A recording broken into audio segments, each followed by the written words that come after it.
So spine हे primarily आपण कणा म्हणतो ना, म्हणजे it is the spine or backbone of the whole thing. The backbone हे एक सिनॉनिम आपण वापरतो एखाद्या स्ट्रक्चरल स्टॅबिलिटीसाठी.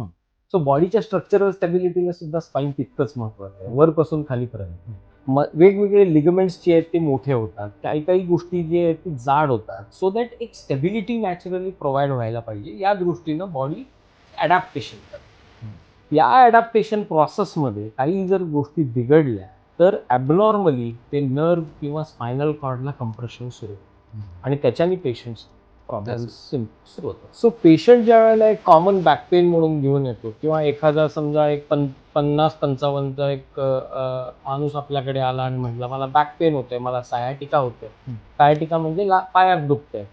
तर या पेशंट्सना नॉर्मली ज्या वेळेला आपण ट्रीटमेंटची सुरुवात करतो, हे मेडिकेशन्स, लाईफस्टाईल मॉडिफिकेशन्स आणि एक्सरसाइज थेरपी हे नॉर्मली फर्स्ट गो मध्ये ह्या सगळ्या गोष्टी दिल्या जातात.